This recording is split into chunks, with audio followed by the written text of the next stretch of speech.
इंसान आपके पास यदि पाम एनालिसिस के लिए आता है तो क्यों आता है? उसको अपना भविष्य जानना है कि प्रॉब्लम कब खत्म होगी या खुशी कब मिलेगी।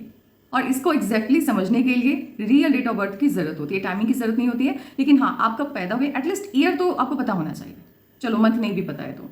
अब यहाँ पर प्रॉब्लम ये हुई है कि जो भी डेट ऑफ बर्थ इन्होंने मुझे प्रोवाइड किया उसको लेकर के ये श्योर नहीं है, और मैं भी नहीं। ऑब्वियसली बात है, क्योंकि जब मैंने पास्ट के कुछ इवेंट इनसे पूछे और उसको मैच करने की कोशिश की इनके लाइफलाइन के साथ, तो एक भी इवेंट इनका मैच नहीं हुआ। अब मैंने अपने हिसाब से 1 ईयर 2 ईयर का प्लस माइनस करके देखा तो कुछ चीज़ें मुझे अभी मैच नहीं हो रही है। मैंने बहुत सवाल पूछे इनसे और इनकी वो जो शांति से जवाब देने की जो आदत है वो मुझे बहुत अच्छी लगी, लेकिन नहीं मैच हुए। तो अब मैंने इनकी वाइफ का पाम मंगवाया कि चलो ठीक है, वाइफ की हथेली को देख करके पता करते हैं कि आगे क्या होने वाला है। जब मैंने पूछा कि आपकी वाइफ का डेट ऑफ बर्थ क्या है तो उन्होंने मुझे 1990 बताया, यानी 1990। और फिर उन्होंने मुझे बोला कि हो सकता है कि 1989 हो, राइट। लेकिन जब मैं इनकी हथेली में इवेंट को मैच कर रही हूँ, पास्ट के इवेंट को मैच कर रही हूँ, तो आप बिलीव करो कि ये डेट ऑफ बर्थ निकल करके सामने आ रहा है 1984 या 1985। ऐसा कहने के पीछे की वजह है कि मंथ का अंतर हो सकता है दिसंबर में ये पैदा हुई हो सकता है अक्टूबर में, हो सकता है जैन में, समथिंग। तो या तो 1984 है या 1985 है। तो मैं 1984 ही लेकर के यहाँ पर चल रही हूँ और इवेंट को आपस में कनेक्ट कर रही हूँ। जो पास्ट के इवेंट बताएं उसको कनेक्ट करते हुए यदि मैं पहुँचती हूँ तो मैं आपको बता दूँ कि सबसे बड़ा चेंज आगे इन फ्यूचर आने वाला है। अब यहाँ पर ये कहना थोड़ा अजीब सा होगा कि 2026 के बर्थ मंथ के बाद। अब इसके लिए बर्थ मंथ समझना होगा कि क्या हो सकता है। तो चलिए इस एनालिसिस स्टार्ट करते हैं। अब अगर ध्यान से देखें तो देखो 1984 के हिसाब से इनकी रनिंग एज सबसे पहले निकालते हैं। ओके, 1984 के हिसाब से इनकी रनिंग एज होती है 41, राइट। तो 41 इनका कंप्लीट होता हुआ दिखाई दे रहा है यहाँ पर। ओके, अब ध्यान से एक चीज़ देखना आप। मैंने क्या किया कि मुझे पता है कि 23 में इन्होंने कोई एग्ज़ाम क्वालिफाई किया और उसका मंथ शायद अगस्त था, आई थिंक या। तो मैंने क्या किया कि मैंने उसी को एक टाइमिंग मान लिया। तो यहाँ पर अगर हम इस 2023 का अगस्त मान करके चलें, ठीक है, तो ये देखो ये हो गया 2024 का अगस्त, ये 2025 का अगस्त और ये 2026 का अगस्त। अब देखो 2025 का जब अगस्त कंप्लीट होता है तो यहाँ पर एक डाउनवर्ड डायरेक्शन में लाइन जा रही है और साथ में कट बन रहा है, तो प्रॉब्लम आ रही है। यानी आफ्टर 2025 का बर्थ मंथ यानी आफ्टर अगस्त या फ्रॉम अगस्त एक प्रॉब्लम आते हुए दिख रही है। लेकिन अच्छी बात किया है कि विद इन 9 मंथ एक खुशी भी दिख रही है। 9 नहीं, विद इन 6 मंथ एक खुशी भी दिख रही है। कुछ अच्छा भी होने जा रहा है। और सबसे बड़ा चेंज, अभी तक का सबसे बड़ा चेंज आपको देखने को मिलेगा 2026 के अगस्त के बाद। ये अब तक की सबसे बड़ी खुशी है आपकी ज़िंदगी की। ऑब्वियसली बात है कि आपकी वाइफ की हथेली में ये साइन बना है तो ये बेनिफिट तो आपको बराबर से देगा। तो अब तक की सबसे बड़ी खुशी आपको 2026 के अगस्त के बाद या फ्रॉम अगस्त ही मिल जाएगा, राइट। और बस इस तरह से मैंने एनालिसिस किया है। जैसे कि आपने बताया था कि 21 में प्रॉब्लम आया, जो भी प्रॉब्लम पास्ट का रहा है उस सबको मिलाते हुए 1984 आपकी वाइफ का बर्थ ईयर मुझे निकल करके सामने आया। हो सकता है आप डिफेंसिव हो जाए, बोले नहीं ऐसा नहीं है, आपने क्या ऐसा डेट ऑफ बर्थ नहीं है, लेकिन जो है वो मैंने बोला। और बस मुझे नहीं पता कि क्या है नहीं है, लेकिन 1984 ही निकल करके सामने आ रहा है। 1989 तो बिल्कुल भी नहीं और 1990 तो है ही नहीं। ओके,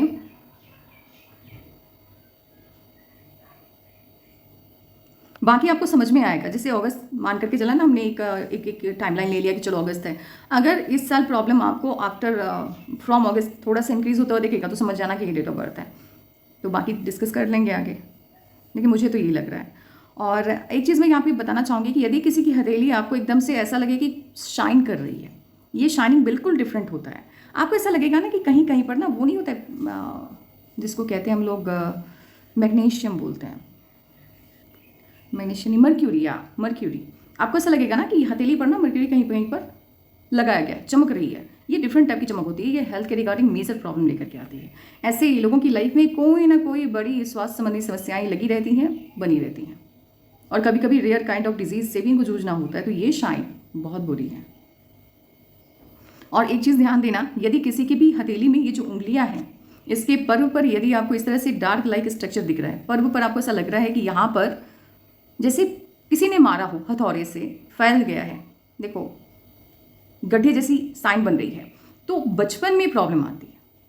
यानी ये चाइल्डहुड ट्रॉमा को शो करता है। यानी जैसे एग्जाम्पल हो कि किसी अपने का जाना जिससे आप बहुत जुड़े हो, उनका जाना, समथिंग लाइक मतलब, या हेल्थ का बहुत बड़ा प्रॉब्लम आ जाना, जहाँ कहीं ना कहीं एक ट्रॉमा आपके माइंड में बिफोर 30 और बिफोर या बिफोर 25 आपको झेलना होता है।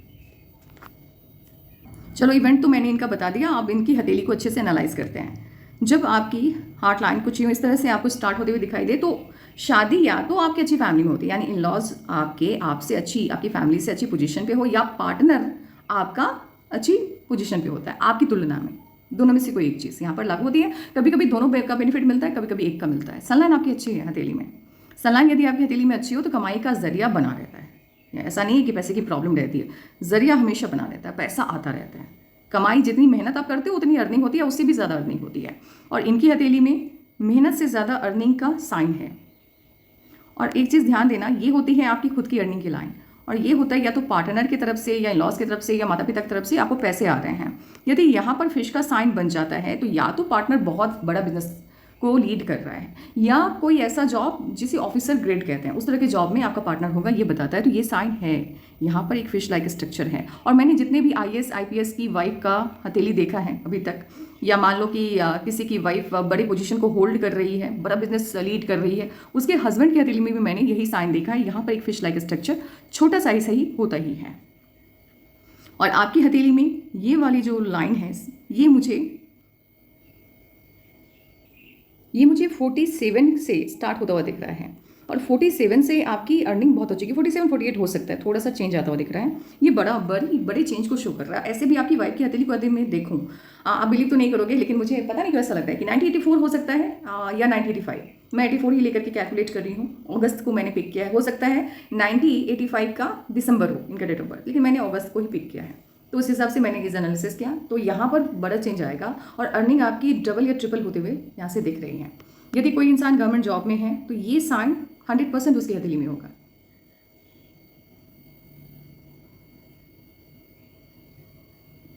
यदि विष्णु चिन्ह बनता है, यदि ट्राइडेंट का साइन बन गया तो इंटरनेशनल फेम को बताता है। विष्णु चिन्ह बन गया तो नेशनली, मतलब आप अपने राज्य में अच्छा करते हो, अपने देश में आप अच्छा करते हो।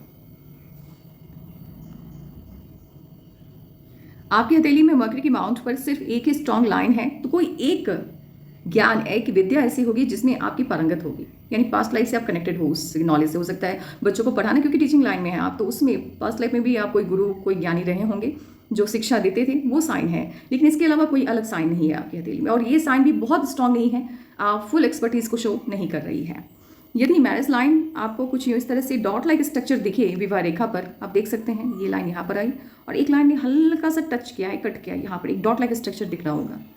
ये हेल्थ इश्यूज को शो करता है। पार्टनर को स्वास्थ्य संबंधी समस्याएं होंगी। अब कब होगी ये पार्टनर की हथेली पे डिपेंड करता है। कभी कभी अर्ली एज में भी होती है, कभी कभी ओल्ड एज में होती है, तो टोटली डिपेंड्स ऑन जिसके साथ इनकी शादी हुई है उनकी हथेली पर।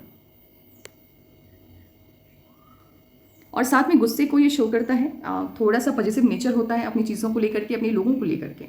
ये फुली फ्रीडम नहीं देते हैं अपनों को, नहीं, इनको खोने का डर रहता है कि कहीं मैं खो ना दूँ, कहीं मुझे छोड़ के ना चला जाए। तो वो पॉजिटिव नेचर कहीं ना कहीं थोड़ी सी दिक्कत लेकर के पर्सनल लाइफ में आता है। गुस्सा है, गुस्सा कभी कभी आउट ऑफ कंट्रोल भी जाता है।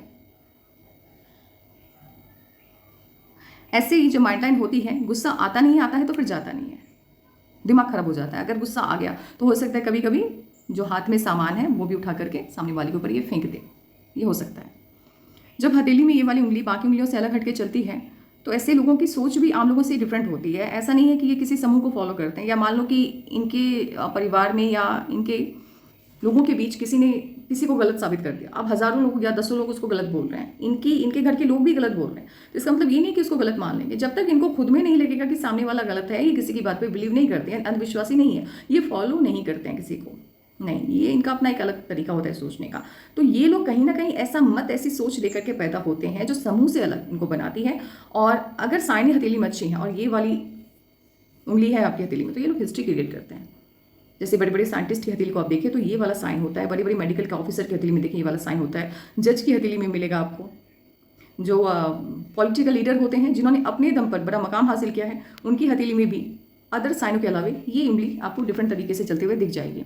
इनफैक्ट बड़े जो सेलिब्रिटी होते हैं खास करके जिन्होंने अपने फील्ड में ये साबित कर दिया हो कि भाई मेरे जैसा कोई नहीं, ये किस कॉमन साइन आपको दिख जाएगा। अब ये तो मुझे नहीं पता कि ये देखो दो, ये वॉल शेप साइन जो है, ये चक्र का साइन आपकी हथेली में दोनों उंगलियों में दिख रहा है, ये तीसरे में है कि नहीं ये नहीं पता। अगर 3 उंगलियों में है, 10 उंगलियों को मिला करके यदि 2 उंगलियों में एक में है तो आपको तरक्की मिलेगी। उसका कोई पर्टिकुलर कोई एज नहीं होता है कि फलाने एज तक मिलेगी। यदि 2 उंगलियों में है तो हाँ, उसका एज तय होता है कि 35 या 40 तक आप बहुत कामयाब होंगे। 3 उंगलियों में है, कामयाबी तो बचपन से देखोगे, लेकिन ओल्ड एज जाते जाते जितना पैसा, जितनी शोहरत आपने अर्न की है, वो फिर लग्जरियस लाइफ कहें या गलत रास्ते की तरफ जाने का बोलें, उसकी तरफ आप सब खत्म कर दो। यानी खुद कमाओगे, खुद गंवाओगे। और उससे भी ज़्यादा अगर है तो फिर उस स्ट्रगल को बढ़ा देता है।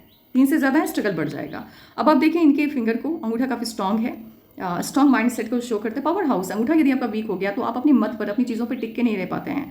आपकी प्लानिंग अच्छी नहीं होती है, आप अपनी प्लान्स को लेकर के डाउट करते हैं, अपने करियर को लेकर के डाउट करते हैं। तो वो डाउट जब आप अपने आप को लेकर के करते हैं तो आपकी आत्मा, आपकी जो सोल है, उसकी पावर कम हो जाती है। तो कोई भी इंसान आपको डोमिनेट कर जाएगा, किसी के भी बातों में आप आ जाओगे। तो ये इंसान वैसा नहीं है, बड़ा मतलब सॉलिड माइंड सेट है, पावर काफ़ी है दिमाग के अंदर, ये किसी से इन्फ्लुएंस नहीं हो सकता। और इम्यूनिटी काफ़ी अच्छी है, रोग प्रतिरोध क्षमता आपकी बहुत अच्छी है, एंड प्लानिंग के साथ काम करते हो। कभी कभी थोड़ा सा प्लानिंग के साथ प्लानिंग अच्छी बनाते हो, लेकिन इम्प्लीमेंटेशन में प्रॉब्लम है, थोड़ी सी प्रॉब्लम है। अदरवाइज बहुत अच्छा अंगूठा है आपका, बहुत स्ट्रॉन्ग पर्सनालिटी को शो कर रहा है। और एक्सीडेंट के साइन है आपकी हथेली में, और एक बार मेजर हेल्थ इश्यूज से जूझना होगा। ऐसे ट्राइडेंट का साइन अच्छा होता है, लेकिन जब यहाँ पर बन गया, मार्स पे बन गया, तो ये major kind of health issues को शो करता है। बाकी मैं एक बार फिर से कोशिश करूंगी कि आपके ही डेट ऑफ बर्थ को एग्जैक्टली समझने की, तो थोड़ा सा और टाइम आपको देना होगा, तब जाकर के मैं सच में पिक कर पाऊंगी कि आप किस एज में भी हैं। एक बार और मैं आपसे बात करना चाहूँगी। फिलहाल आपकी वाइफ की हथेली को देख करके जो बातें हैं वो मैंने आपको बताई है। और यहाँ देखिए मून माउंट पे मुझे मोल का साइन दिख रहा है। ये मोल का साइन यदि मून माउंट पे है तो डिप्रेशन, और ये बहुत डार्क नहीं है, ऐसा लग रहा है कि न्यूली बॉर्न साइन है ये। तो ये मतलब आप 6 माह से, 1 साल से या 2 साल से डिप्रेशन में चल रहे हैं, चिंता में हैं, इसको ये शो करता है। और ये पानी से संबंधित समस्या को भी बताता है, यानी वाटर से आपको खतरा है, इसको बताता है। और मैरिटल लाइफ में इश्यूज लेकर के आता है, शादीशुदा जीवन में प्रॉब्लम ये क्रिएट करता है। बाहरी लोगों की मदद बहुत मिलेगी आपको, आपके घर के लोग जितना पसंद करेंगे उससे ज़्यादा बाहर के लोग आपको पसंद करेंगे। और हाँ, फॉरेन कंट्री से कनेक्शन आपका बनेगा, वो आपके अपने दम पर बने, आपके बच्चों के दम पर बने, लेकिन बनेगा ज़रूर। मुझे आपके बच्चों के थ्रू ही फॉरेन कंट्री के साथ कनेक्शन बनता हुआ दिख रहा है। मे भी हो सकता है कि मुझे आपसे ज़्यादा ना किसी का सपोर्ट मिलता हुआ दिख रहा है विदेशी धरती से कनेक्शन बनाने में। जब इस तरह से 2 लाइनें होती हैं तो ये कहीं ना कहीं ऑब्वियसली बात है, प्रोग्रेस को शो करता ही है। विदेशी धरती से कनेक्शन बन सकता है, नहीं भी बन सकता है, क्योंकि कभी कभी मैंने क्या देखा है कि लोगों ने स्टेट चेंज किया, यानी अपनी स्टेट से दूसरे स्टेट में उन्होंने शिफ्ट किया, ये भी होता है। बट आपका इसलिए मैंने बोला बिकॉज आपकी वाइफ की हथेली में फॉरेन से कनेक्शन के स्ट्रॉन्ग साइन है, और ये साइन आपकी हथेली में विदेशी धरती पर जाकर के सेटल डाउन होने का साइन है। और एक चीज़ है कि जब आप विदेशी धरती जाओगे तो वहीं के होके रह जाओगे, वापसी नहीं है फिर वहाँ से। इन आवाज़ काफ़ी अच्छा है, रोग प्रतिरोध क्षमता आपकी बहुत अच्छी है। तो हेल्थ इश्यूज आएगा, लेकिन बहुत ज़्यादा डोमिनेट नहीं कर पाएगा, आप जीत जाओगे, है ना। प्रॉब्लम आएगी लेकिन स्वास्थ्य संबंधी, लेकिन आप जीत जाओगे। बाकी लग्जरियस लाइफ है आपकी, अट्रैक्शन है आपको, अच्छी बात है। आप रोमांस भी बहुत अच्छा है, काफ़ी निर्भीक और निडर इंसान है आप। इस तरह की माइंडलाइन जब होती है तो थोड़ा सा ये कंट्रोलिंग नेचर देता है, लेकिन अब जिस एज में आप हैं तो वो कंट्रोलिंग नेचर मुझे हल्का सा जाता हुआ दिख रहा है, बट अच्छा नहीं है। कंट्रोल मत करो किसी को। अब बताना ये आप मोल का साइन है कि नहीं है, बताओगे तभी, क्योंकि हो सकता है कि मोल का साइन ना भी हो, क्योंकि मुझे नहीं लग रहा है कि ये साइन है। फिर भी अगर होगा तो फिर इसका मैं पॉजिटिव और नेगेटिव दोनों बताऊंगी आपको। टाइम मैनेजमेंट अच्छा है, कम्युनिकेशन आपका बढ़िया है, अच्छा कम्युनिकेशन स्किल है, क्रिएटिव माइंड है आपका, किसी भी काम को अलग तरीके से करने की क्षमता है आपके अंदर। क्रिएटिविटी जब इंसान के अंदर जुड़ती है तो ऑब्वियसली बात है कि वो अपने प्रोफेशन में बड़े डिमांडिंग हो जाते हैं। यदि टीचिंग लाइन में है तो बच्चों को पढ़ाने का ढंग बहुत अच्छा होगा। जब भी अपनी क्लास में पढ़ाना स्टार्ट करते होंगे तो पढ़ाते पढ़ाते बच्चों को याद हो जाता होगा। कुछ ऐसा होता है ना, ये अपने प्रोफेशन में कुछ ऐसा करके लेके आते हैं जो बड़ा अटपटा सा होता है, यानी रिटायरमेंट के बाद भी लोग इनके काम करने के तरीके के कारण इनको हमेशा याद करते हैं। इतना बेहतर होता है इनका काम करने का, क्रिएटिव माइंड होता है, बिल्कुल समझाने का तरीका अलग होगा इनको लोगों को। और कम्युनिकेशन स्किल अच्छा है आपका, जुपिटर का अमाउंट अच्छा है, खाने पीने के शौकीन होते हैं, फैमिली लाइफ अच्छी है आपकी। आप यदि रिलेटिव की बात करें तो रिलेटिव के साथ बहुत स्ट्रॉन्ग कनेक्शन में आते हुए मुझे नहीं दिख रहे हैं आप, लेकिन पार्टनर के साथ ठीक है, थोड़ी सी जबान में करवाहट आ जाती है यदि लगातार कोई सवाल पूछे, अदरवाइज हथेली आपकी अच्छी है। तो ये है आपके पाम का एनालिसिस। और फर्स्ट ऑफ ऑल मैं ये कहना चाहूँगी कि एक बार और टाइम दीजिए, थोड़ा सा पास्ट इवेंट को याद कीजिए। एक इवेंट मैच ना होने के कारण मैं एग्जैक्ट आपकी डेट ऑफ बर्थ को नहीं समझ पा रही हूँ। अगर वो इवेंट मैच हो जाए तो फिर आगे आपकी हथेली से एनालिसिस करके मैं समझा दूंगी कि प्रॉब्लम आपकी लाइफ में कब खत्म हो रही है।